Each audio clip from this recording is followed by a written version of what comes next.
국방부 법무관리관은 해병대 수사단에 수차에 걸쳐서 전화를 했습니다. 그것은 완벽히 외압으로 보여집니다. 법무관리관을 만나서 보고를 받을 때 제가 질의했습니다. 어떤 전화를 했냐, 왜 전화를 했느냐라고 했을 때 법무관리관은 국방부 장관의 지시를 받고 군사법원법에 대해서 어떻게 해석을 해야 되는지 해석 방법을 세부적으로 해병대 수사단에 설명하라고 했습니다. 그래서 본인은 혐의 사실을 적시하는 방법도 있고 적시 안 하는 방법도 있고 여러 가지 방법을 얘기했다고 합니다.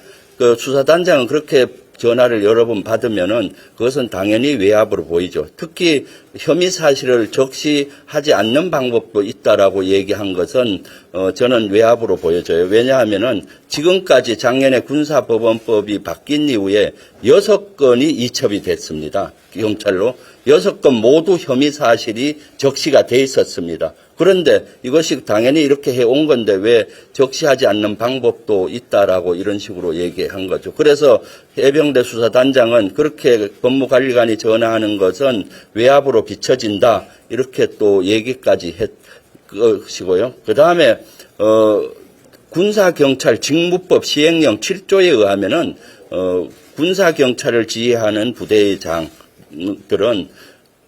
수사의 공정성을 확보하기 위해서 군사경찰의 수사의 독립성을 보장해야 된다고 되어 있습니다. 이것은 그 법령을 위배한 사례이기도 합니다. 신원식 의원은 야당과 결탁을 해서 한 것 아니냐 하는데 이것은 장관이 결재를 하고 나서 그 다음에 언론 브리핑을 하고 그 다음날 국회에도 보고를 하고 이첩하도록 이미 돼 있었던 겁니다. 그런데 하루아침에 바뀐 거랬잖아요. 왜 하루아침에 왜 바뀌었느냐.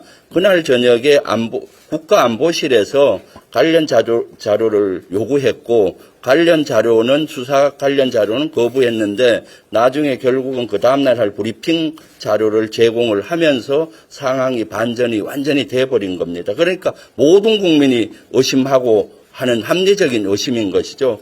그런 것들을 마치 또 야당과 결탁해서 정치 쇼를 한다. 이것은 저는 동의할 수가 없습니다.